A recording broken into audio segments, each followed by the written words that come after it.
following is a production of DallasCowboys.com and the Dallas Cowboys Football Club. How about them Cowboys?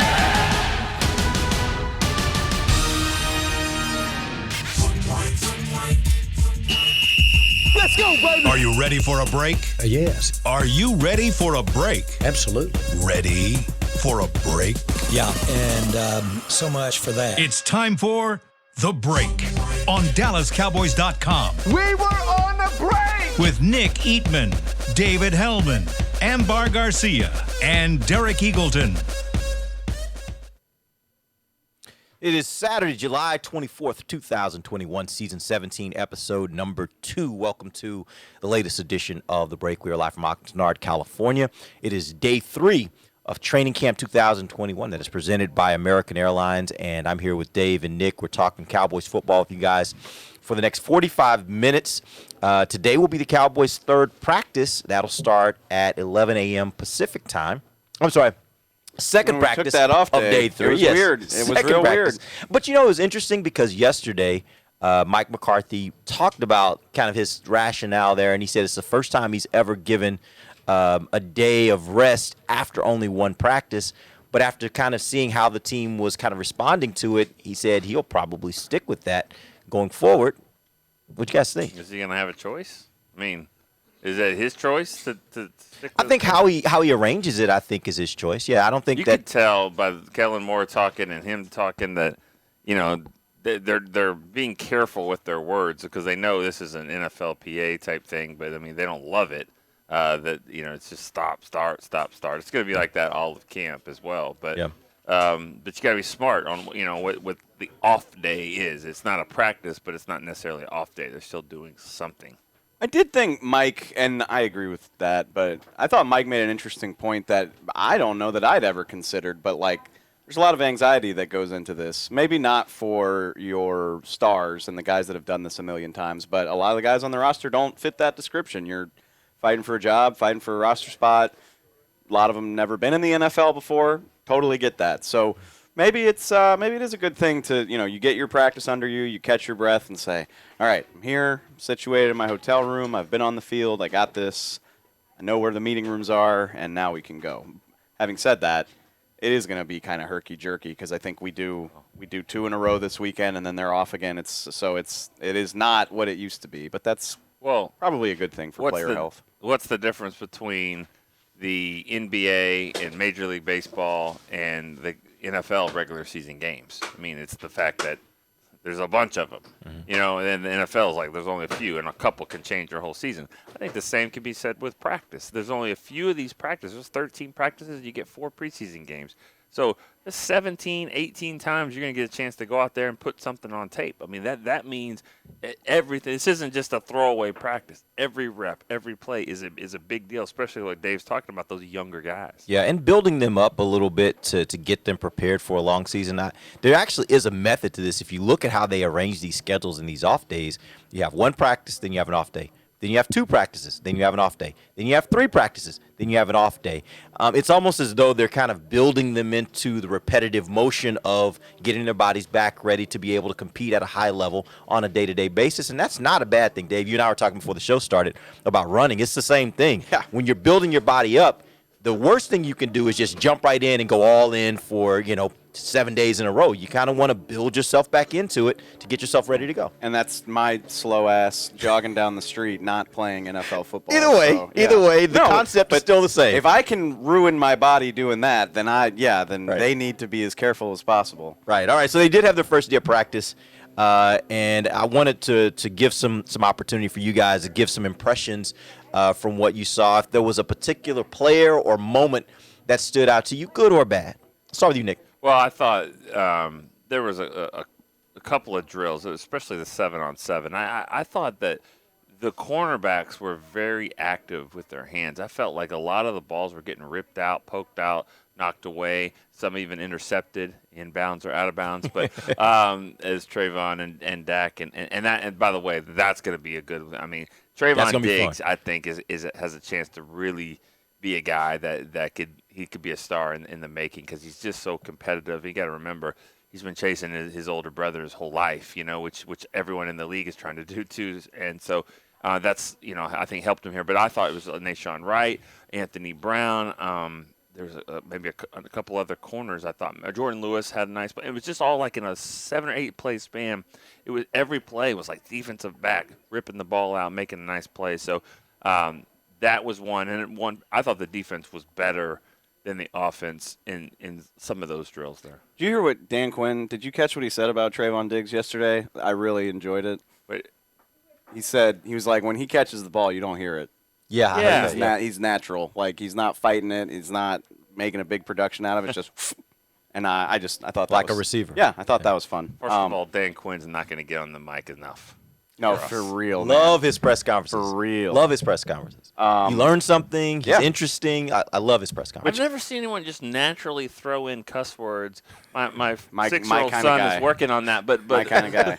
but he just naturally throws in these cuss words. It's awesome. Yeah, Yeah, it it really is. He's good. He's really good. It's easy to focus on him because of who he is, but I'm having a hard time not getting excited about Micah Parsons. And I say that as I'm going to keep saying it. I would have picked Rashawn Slater. I was not 100% on board with the pick. So I'm not the Micah Parsons fan club leader here trying to tell y'all to be excited about this guy, but it's hard not to watch him and get excited, man. Like, they're doing a lot of stuff with him. Mike McCarthy said yesterday they probably did too much with him because they're probably excited too. He's lining up in a lot of different places. There was a video on Twitter. It's unpadded. You got to remember that. I get it, but he zipped right around Lyle Collins on a rep in like the individual, just fundamental stuff. His closing speed is so impressive. Again, not even tackling people, but just his angles and the quickness with which he gets to the ball. I cannot wait to see him actually play football because he's not doing that yet. He hasn't worn a pad yet. I can't wait to see what it looks like when he does. Well, and I think that naturally he's only going to push the guys around him. And I think Keon O'Neal's doing it too. That guy is a pro. He had a big play. Nice play. If Leighton Vander Esch and Jalen Smith don't step up their games just because of it, then they're not suited for this team and probably even this league. And I think that they will. This is contract years for both of them. Say what you want about Jalen Smith. I think we all know it's a contract year for him. Keon O'Neal as well. Micah Parsons is the only one that's got a little bit of, he's going to be here for a while, obviously, but still, he's a rookie and he's jumping at the bit. So I think all of those guys pushing each other. Jabril Cox will jump into the mix here. I mean, this has a chance to really be a great unit, and I'm hoping Jalen Smith and Leighton Vander Esch kind of rise to the occasion. I think that they will. One guy I'll throw out there that I noticed, and I wasn't even looking for him, but noticed him quite a few times, was Randy Gregory. I was actually looking at the offensive tackles because I really wanted to see how they look coming back. Again, not in pass, just wanted to see how they're moving. Was looking at Lyle Collins some, was looking at Tyron Smith some. And ironically, on some of those plays I was watching them, Randy Gregory swiped right around them. And I go back to, Dan Quinn's press conference yesterday, and he talked about his rare ability to bend. And it makes it tougher for those bigger tackles to be able to get a hand on him because he can get around that edge and bend in a way to where it makes it very tough for them to get to him. And even the day before, we've been hearing all these reports about, Randy even had a statement about how he felt like last year he kind of got looked over a little bit. Dan Quinn doesn't seem like that's going to happen. Seems like he's all in on figuring out how much and how to effectively use Randy Gregory, and is excited about using him this year. Yeah, we got a chance to talk to Randy. He was going up to the front to get some pizza. He's not the only person that sometimes decides to get his own food and not the food here provided. Dave. But How dare you? But he was talking about Dan Quinn. Randy was, and he said, "That's my guy." And it's like, he's only been here for a little bit. He said, "But that's my guy." He said because he is the perfect coach for what you want. He gives you praise. He will get right in your face. I don't think he said face, but he said, he'll tell you, when you have to. He goes, and that's exactly what you want, because players want that. They want that. As long as if it's justified, you could see it. He's like, they want that. And, he said he has a perfect complement mix of that, of being able to, be your guy, be on, your side, but at the same time, like, look at this. This was, horse. Like, figure it out. Horse or again, bull dropping or, those words at the right place, right time. Dan would have just said it. He said it 3 or 4 times. Yeah, yesterday. it's just I don't even think But said it in such a nice way, right? He just says it in a way where you're like, oh, it's okay. Just- yeah. It's not really a bad word the way you say it. Thought I It's was fine. talking to Dave. You know, just like, This rolls off. All right, I did want to talk a little bit about some news. Yesterday, we started hearing reports that Malik Hooker is possibly being flirted with as a possibility to come in here, safety.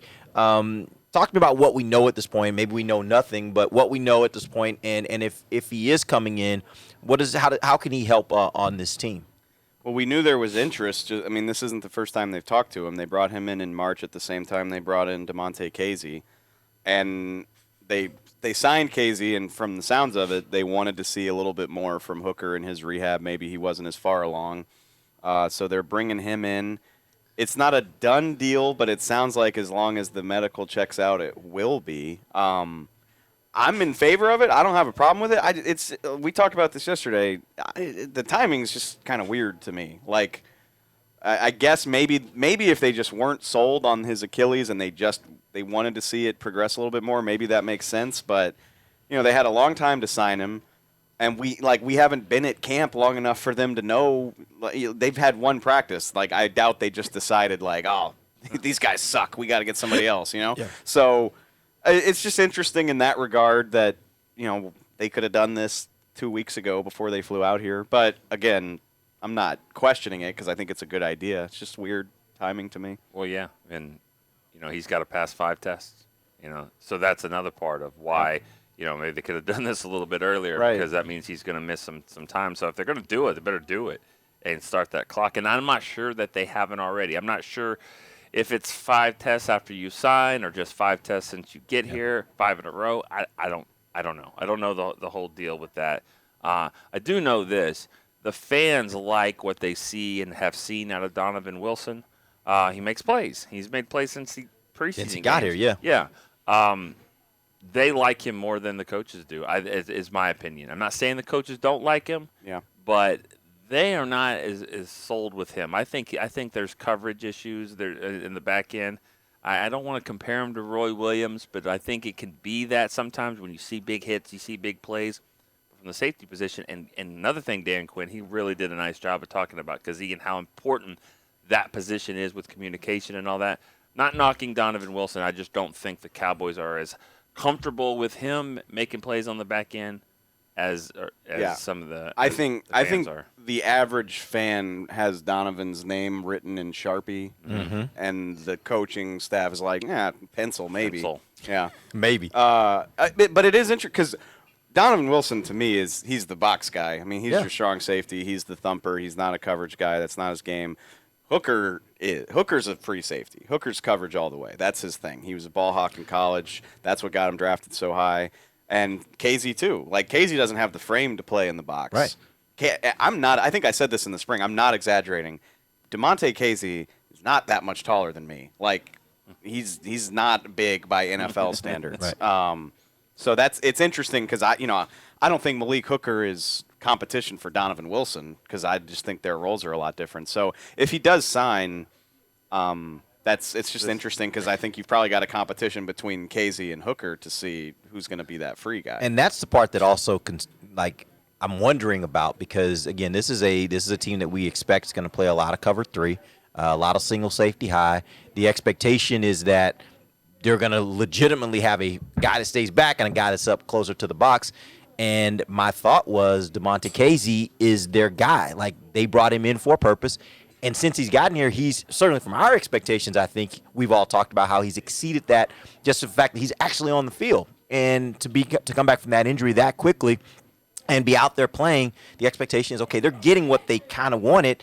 So to bring in another guy, it makes you question just a little bit, right? Although, like I said, I think the timing's weird. Like, they could have done this anytime between March and before they got out here. But I don't want to talk out of both sides of my mouth because, like I said, I think this is a good thing because this is a debate that we have with the fans every summer where they're like, why don't you go get Hooker? And we're like, well, they have Casey. And it's like, is DeMonte Casey good enough? Like, you're just like, we solved our problems. Right. We're good to go. No. And Malik Hooker shouldn't break the bank to the point where you can't get both. So throw them both out there and see what you got. So I think the timing is weird, but I very much appreciate that the Cowboys were like, Yeah, why not just go get a former first-round pick and see if he's better than what we got? I think it's a great idea. I think the safety position is one where they are completely throwing stuff at the wall and looking at what sticks at this point. They you know? should. Which that's all they can do at this point. If you're not going to draft one, you might as well do what you can. Try to sneak in and get a former first rounder. It's Will McClay 101. First round pick who can be had on the cheap, who maybe you can help him revitalize his career. We'll see what happens. All right, if he signs. I guess we don't even know for sure that's going to happen. We're going to take our first break. When we come back, we're going to talk about the coordinators. They all spoke to the media yesterday. Kellen Moore, Dan Quinn, and John Fossil. There were some interesting things that each of them said that we'll go through. We'll talk about that when we come back. This is DallasCowboys.com radio. Before there was a draft, you could size up a cowboy by 3 simple factors: the crease in his hat, the bend of his brim, and his unbending attitude. A man's Stetson didn't just protect him from what life threw at him, it projected a rugged, unstoppable spirit. Stetson hats are still American-made with pride right here in Texas. They're still the unofficial crown of all self-respecting cowboys, and Stetson is proud to be on the field with America's team. Find a retailer nearest you at stetson.com/cowboys. The Cowboys way, where 16 Hall of Famers and 5 championships shows us what success looks like. Where turkey is always the second best part of Thanksgiving Day. Where we are all defined by one single thing, the star. Where we as fans know it's our job to keep the tradition going. Bank of America is proud to be the official bank of the Dallas Cowboys and to support the quest of living life the Cowboys way. Copyright 2020, Bank of America Corporation. Want to use what the pros use? How about the official men's skincare brand of the Dallas Cowboys, Jack Black? Right now you can get the Jack Black Starter, a curated collection of Cowboys locker room favorites for just $10 with free shipping. The starter includes 4 Jack Black skincare favorites plus a full-sized intense therapy lip balm. Go to getjackblack.com/cowboys and use the code word TEAMJB. That's getjackblack.com/cowboys. The Jack Black Starter, $10, free shipping. Honey, big news. Gary, are you okay? Oh, I'm not Gary anymore. I'm Jackie Flash. What? See, I want the latest smartphone, but the best deals are only for new customers. So, to get a new customer deal, I changed my name to Jackie Flash. Okay, but the best smartphone deals at AT&T are for everyone, new and existing customers. That's huge. Then guess who's getting a deal? Is it Jackie Flash? Jackie Flash. It's not complicated. At AT&T, our best smartphone deals are for everyone. Restrictions apply. Visit att.com for details. Back to the break. Don't miss the Cowboys Back Together event on July 31st, featuring live music, exclusive merchandise deals, prizes, and more. Visit DallasCowboys.com/training camp for more information and practice times out here in Oxnard. Welcome back to the second segment of the break, live from Oxnard, California, day 3 of Training Camp 2021 presented by American Airlines. Let's talk about the coordinators. Yesterday, Kellen Moore, Dan Quinn, and John Fossil took their turns with the media to discuss various topics. So we're going to go through here a few things I heard from each of them that I wanted to get your thoughts on. Kellen Moore talked about Dak. He was asked the question about Dak rushing after the injury, and his response was, "It would be foolish of us to take that away from him." You guys agree with that or disagree, or do you think that maybe they should at least consider the possibility of altering how they use him, maybe less called runs, or do you think, yeah, you stick with what it is, it's football, the chance of injury is always there, you got to keep doing what you do? What you just said. Yeah. It's football, and it is a crucial element of Dak's game. He's never going to be Lamar Jackson running for 800, 1,100 yards a year, but he needs that, and I think the stat is, he's among, if not the league leader in like red zone touchdowns as a quarterback. He just brings an element that opens things up, not to mention his ability to scramble and make plays on the move.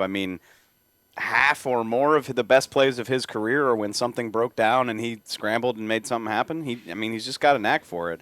Not to mention, he's played 5 years of pro ball. He was a 3-year starter at Mississippi State, carrying that offense on his back, carrying the ball 500 times a year for them, and never got seriously hurt. So, no, I wouldn't change anything about the way Dak plays. Paul George still jumps. He still makes plays. I'm sorry to say it. He had one of the worst injuries you've ever seen or not seen if you're like me and look away.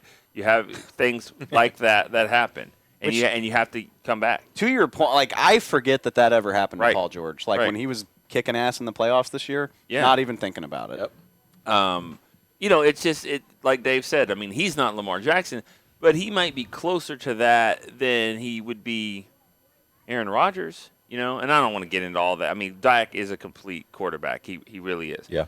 Because he throws the ball, runs the ball, that. But what makes him special is that he's got that knack to kind of go get it and find, get those extra yards and carry people in and flip over the top and all that, and fearless to do whatever it takes. And so you take that away from him, you're taking away, if you take that away from him, then he becomes that 3-star recruit that not everybody really wanted, or that 4th-round pick that not everybody wanted, because they're not measuring what's really on the inside of him. And the stuff that's on the inside is someone that's going to say, I'm kicking ass, I'm going to run your ass over or flip over you or do whatever it takes. You're taking that away if you don't let him be Dak. And the play where he hurt his ankle is so freak. I mean, he's been tackled so many times, and he got mauled in college. Like if you he's a one-man show going against Alabama, and don't tell me that's too different than the NFL. Like that was Jonathan Allen and those guys are in the NFL. The guys that are in the NFL right now were just teeing off on him. And he didn't have Tyron Smith. Yeah, he didn't have those guys. Yeah. He might have had like one other NFL player on those teams. Yeah. And he was fine. I don't. You can't live in fear. Scared money don't make money. Let him play. I'm gonna do something a little fun here. I'm gonna take a little offshoot. This was not on our rundown, but as you guys were talking, I was reminded of this. I was watching ESPN yesterday, and one of the guys on there, who I'm not a huge fan of his anyway. So I'm only saying that. I'll tell you why I'm saying that. But he made the comment. He said, "I think Dak Prescott and Daniel Jones have the exact same skill set." And I'm not a big fan of it. So my first reaction was, "You're dumb," and so I don't know if I said that because I already don't like his brand of commentary, or if it really was a false statement. But as I started thinking about it, I was like, could this be true? And I'm just not giving it enough credit because of the person that said it. So I wanted to get your opinions. Do you think that's a fair statement to say that they have similar skill sets? There's a lot of good people doing work in the national media. I'm not saying all media sucks, but like just some of those guys are just so stupid. I don't care. I don't care. Here. And Daniel Jones is a good athlete. Yes, he's a very good athlete. He's the classic like sneaky athletic, which is just a nice way of saying he's white. Yeah. Kind of like Joe Burrow. Right. He had to just get that part. Yeah, I'm just saying, but no, people said it about him all through that season and during the draft process. Like, Daniel Jones is a good athlete, but, I mean, come on. He played 14 games last year and threw 11 touchdowns and 10 interceptions. He didn't crack 3,000 yards. Like, Dak was comparable to that in 5 games. And need we bring up the highlight of him tripping over his own feet with nobody around him? Nick was just talking about, Dak is throwing Josh Norman out of the way in the open field and flipping over people to win playoff games. Like, shut up. No. And Daniel Jones is a good athlete, but he doesn't deserve to be compared to Dak at this point in his career. Well, and I think, skill set. What is that? What are we really saying here? Does he throw the ball better than Dak? I don't know. Maybe. I don't know. But I don't care. Like all that, what Dave's saying. None of that stuff really matters. Can you get the job done? Can you go and take your team to the next level? Can you get from here to there without falling down? Can you not fumble the football and all that? He's not there, the type of quarterback that Dak is. And Dak in his second year was way above what he is as well. So, skill set. I always think about skill set of, can you go out to Disney World and be in that quarterback challenge or whatever? Okay, great.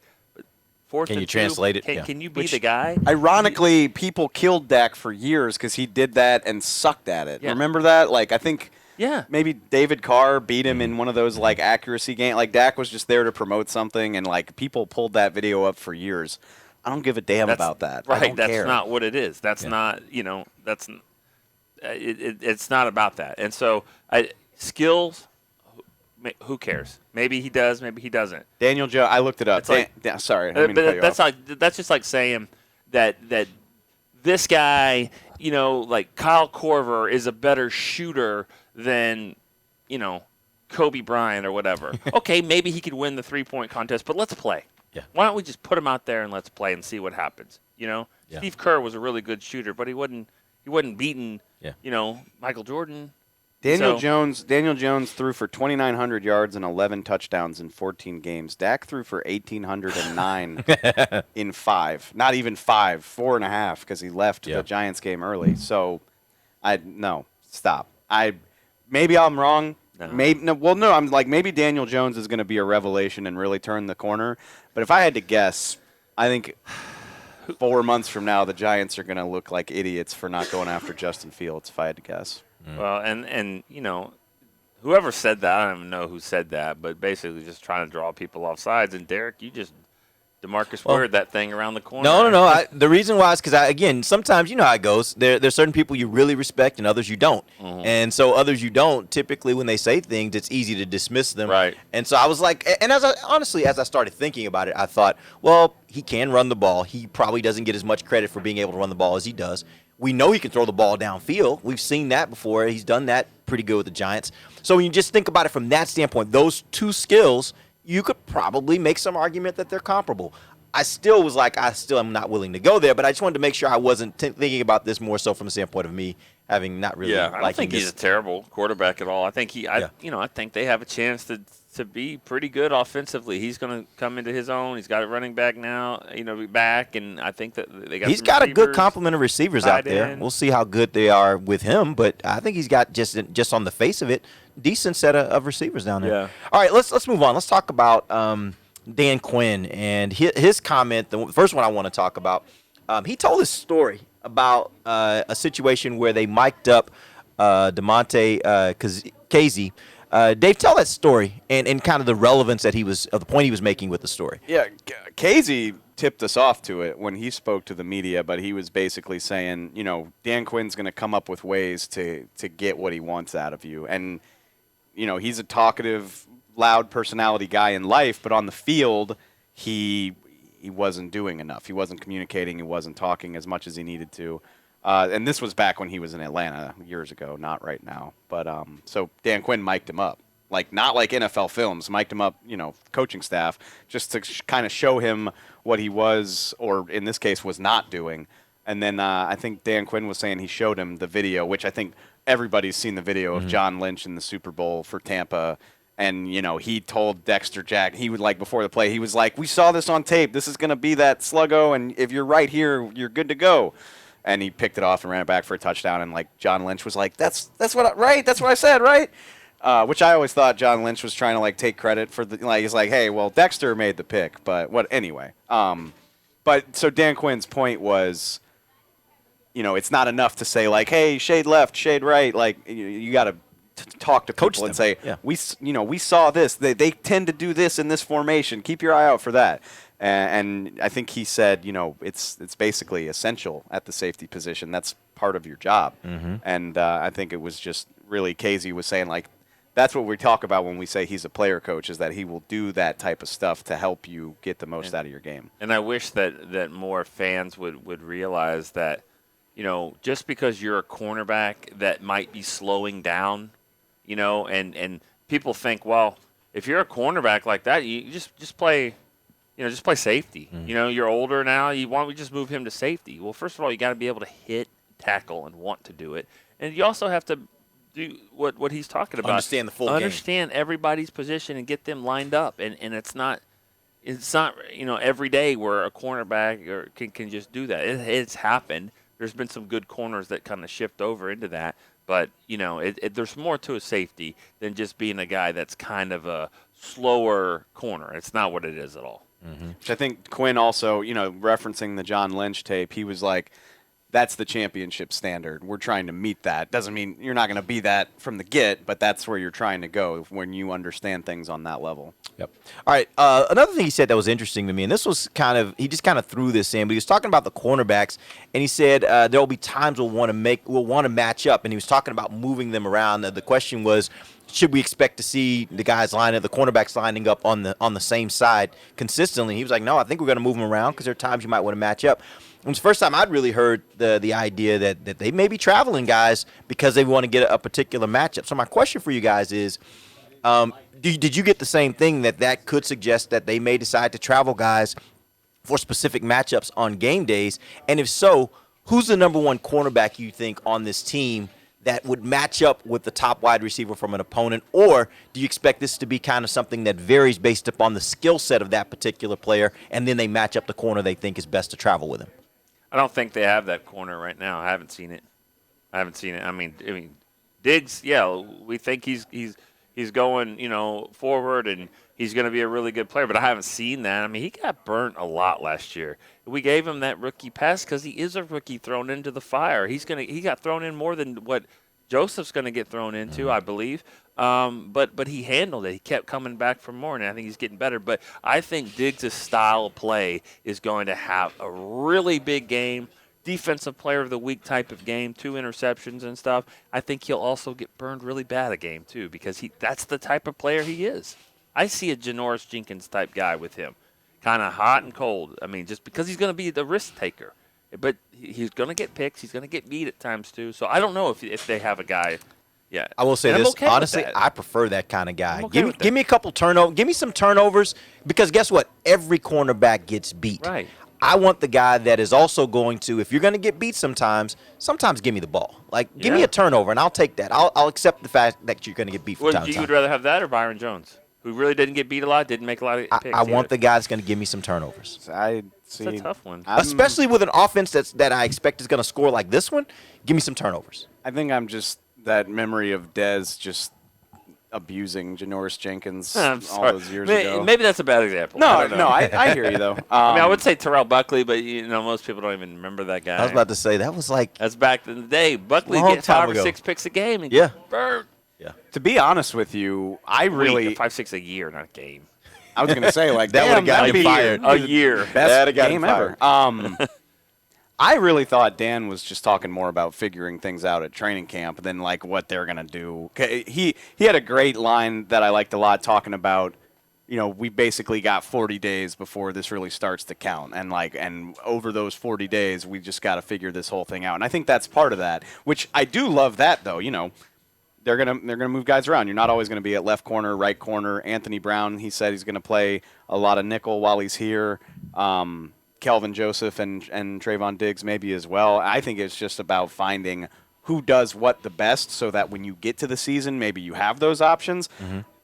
As right now, from what we've seen, I don't even like to talk about traveling guys, because that implies that you have a badass cornerback who can do that. It's like even, it's cool that these guys have the versatility. Like, I think it's valuable that AB can move into the slot, but it's like, okay, guys, we're playing the best slot in the league. AB, get in there. It's like, oh no, like we're terrified. Matchup number one. So I think it's really just more about finding who's comfortable with what, so that what you can do with them when it is time to match up against opponents. All right. Let's talk about, actually, before we get to John Fossil and what he had to say about the special teams, which I thought was really interesting, we're going to take our final break, and then we'll come back and talk a little bit of special teams. We'll do that when we come right back. This is DallasCowboys.com radio. Hi, I'm Clint Tillison with United Ag and Turf. Before you can park yourself in front of the game, park yourself in a John Deere and power through your chores. Our Land Run package is a 1025R, 25 horsepower tractor with a loader, rotary cutter, and a box blade for $229 a month. And the price you see is the price you'll pay, no surprises. So don't miss another kickoff. Visit UnitedAgAndTurf.com. Offer ends February 1st, 2021. Restrictions apply. See dealer for details. Now let's get to work. Honey, big news. Gary, are you okay? Oh, I'm not Gary anymore. I'm Jackie Flash. What? See, I want the latest smartphone, but the best deals are only for new customers. So, to get a new customer deal, I changed my name to Jackie Flash. Okay, but the best smartphone deals at AT&T are for everyone, new and existing customers. That's huge. Then guess who's getting a deal? Is it Jackie Flash? Jackie Flash. It's not complicated. At AT&T, our best smartphone deals are for everyone. Restrictions apply. Visit AT&T.com for details. New Dr. Pepper Zero Sugar. You deserve it. I do deserve that.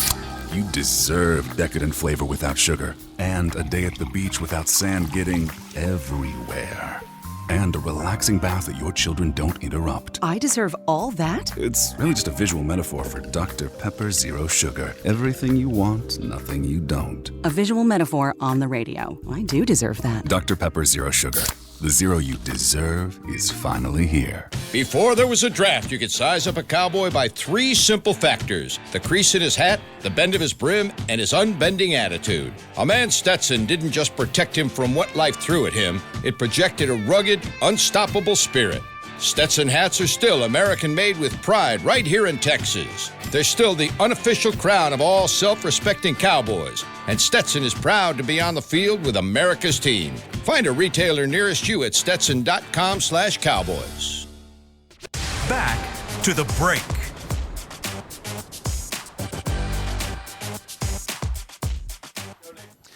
Stay in the know on all things Dallas Cowboys. You can sign up for email notifications for exclusive offers, Cowboys events, and so much more. Sign up via email at dallascowboys.com/subscribe. Welcome back. It is the final segment of the break, live from Oxnard, California. This is going to be the second practice the Cowboys will have out here this morning, starting at 11 a.m. Pacific time. We will have content out of that as we normally do. I'm sure Dave will have his phone on the sideline giving you all the latest video of practice plays. And we'll have our training camp live, too, that we'll be producing this afternoon, where our writers will take a segment of a competitive period of practice and talk about the players involved. Really good piece of content if you've not seen it before, so make sure you go and check that out on any of our platforms, DallasCowboys.com, Cowboys Mobile, or especially on Connected TV. That will be Apple TV, Amazon Fire, or Roku. All right, so let's talk about John Fossil, special teams coordinator. Yesterday, he started, not started his portion. There was actually a little part before that where he was talking about his dad. Really emotional stuff. But then we got into some of the conversations. Should that have been the first question? You guys are more into the whole protocol of the media. Yeah, nobody likes to talk about that stuff more than us. That's fair. Well, no, what I'm saying is you guys have unwritten rules. It's like baseball, right? You guys have unwritten rules about, the enders and all that kind of stuff, which I really don't get involved in. I think the thing about it, and Jory even said it, Jory Epstein said it, it's hard to kind of shift to football after that, but that's how the press conferences work. Sometimes I thought it was, it's the first time we've seen him since his father passed away, and give him a chance to talk about it. And I'd rather have it come at the beginning or the end than ask 5 football questions, get into it, and then go back. Yeah. And but, so I thought it was nice. He had some very complimentary things, obviously, to say about his dad and his relationship with his dad. And so I thought it was well done. Interesting stuff. If you hadn't heard it, you can go back and check it out. Yeah. But that being said, the conversation then moved to long snappers. And I'll speak for myself. I was under the impression going into this offseason that it was almost a no-brainer that LP Ladouceur would return as their long snapper. He'd been in forever. I don't think he was a bad long snapper. I thought he was good at what he did. But they made the decision to move on to Jake McQuaid. And the question was asked about what the primary reason was for that. And, Nick, I liked your follow-up question because you asked him, so what makes a good long snapper? What was his answer, and how is that relevant to what he was talking about? Or do you think it's relevant to what he was talking about with why they went with McQuaid? I don't remember the answer. And once he said that was a good question, I was patting myself on the back, and I totally just didn't understand. No, I'm kidding. He said throwing the ball back is line one, Garrett would say. Everyone can throw the ball back. And seriously, watch college football. How many bad snaps do you really see? It happens, but the guys that are trained they've gotten a lot better these years. They can do it.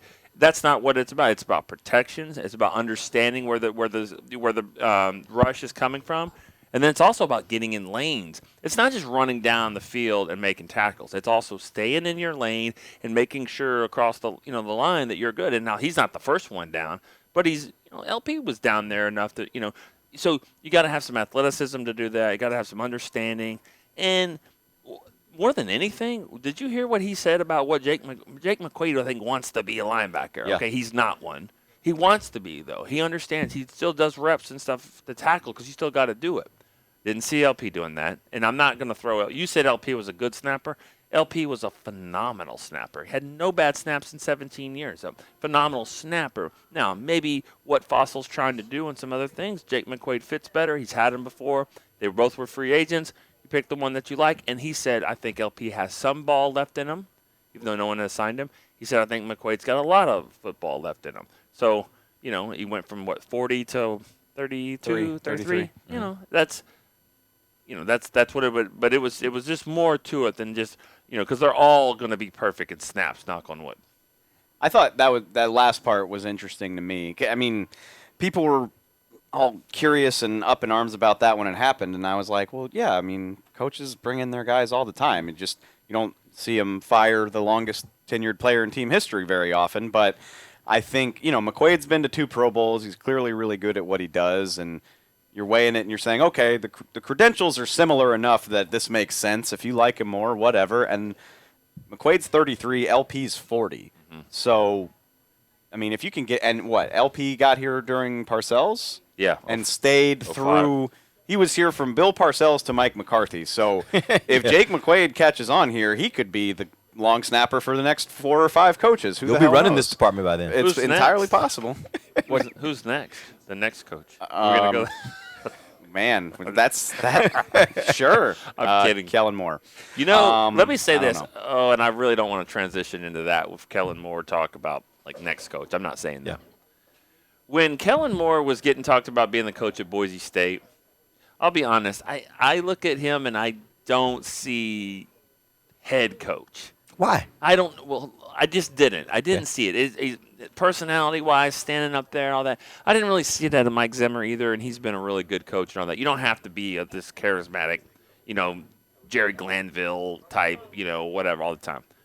Yesterday, I saw it more with Kellen than I've ever seen before. I thought he had a lot more presence up there, command. I thought he was really insightful with his things. You're joking a little bit, even kind of knowing his strengths, knowing that he's not going to be the star of HBO Hard Knocks, which might make him the star of when you do that. But I'm not saying this is next head coach of Cowboys, anything like that. I just think I could see head coaching material for him for some team or college, pro, whatever. Ironic? Go ahead.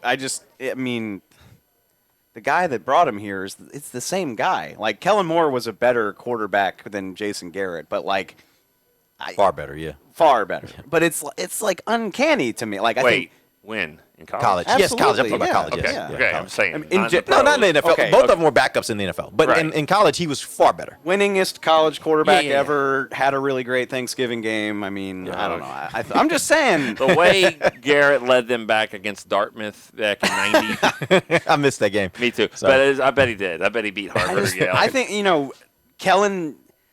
Kind of very smart guys, know a ton about football, former quarterback, offensive-minded, didn't have an amazing NFL career. Both wore 17, by the way. Knew when to get hurt to get out of the way so Dak could get in. Yeah, great point. I think Kellen's a little more comfortable showing his personality, but not all the way. He doesn't like that stuff. He'll grow into that, yeah. I think. Yeah. But you remember, you've seen the commercials that he does in Idaho, right? Yeah. It's there. Yeah. He's got one. Yeah. Reminds me of Tony. Like Romo, that same thing. He'd show you something very different here than what his real personality was. No, he doesn't like to put it on display, but it's there. But he got me. He threw me off. He got me. God, all sides. But Clarence Hill, I have no idea what he just said, but I have something. Bayou Aggie is what he said. Something about OU. Bayou Aggie. Program, this is going to be so much fun. A program that hasn't won something since the Bush Here we go. administration. Here we go. Anyway, why Texas are so excited about it? Me neither. Because we get to recruit without that being held over our heads. That's why I'm excited about it. I mean, Iowa State, Tech, and Baylor were given some tough games. Don't care about that. That's irrelevant. What I care about is we get to recruit without the SEC being held over our head. That's the point. Lost your number 1 quarterback recruit to the Big Ten. It doesn't matter. Not the SEC. But it doesn't matter. Right now, nobody wants to listen to this. But by the way, the Big Ten is just as good as the SEC right now as far as their reputation. Nobody's saying, well, you want to go and play in the SEC or either one of those are comparable. You don't hear the actually good program, Oklahoma, making all this noise. They're just like, yeah, we'll play ball, whatever, we'll do it. And Texas not true. is like, not true. Nobody cares about listening to with OU fans, so I don't know. I don't know. Anyway, get back to the Cowboys. So what were you saying, Dave? Sorry, I don't remember. I think Kellen Moore just reminds me a lot of Jason Garrett. I think is what I was trying to say. And actually, it was ironic that you said that, Nick, because yesterday as I was standing there watching Kellen Moore, I was thinking to myself, he he kind of fits the part of a coach. Like, I can see him standing. He was standing there. He was taking the questions. He was fairly engaging with the questions, with his answers. I thought actually he did present for me yesterday as what a coach would be. Well, all three Head of those coach. guys were up there. Dan Quinn's been a head coach. He's coached in a Super Dan Quinn's Bowl. on a whole other He's- level. Yeah, he's Yeah. on a different level. John Fossil was an interim coach for a couple of games.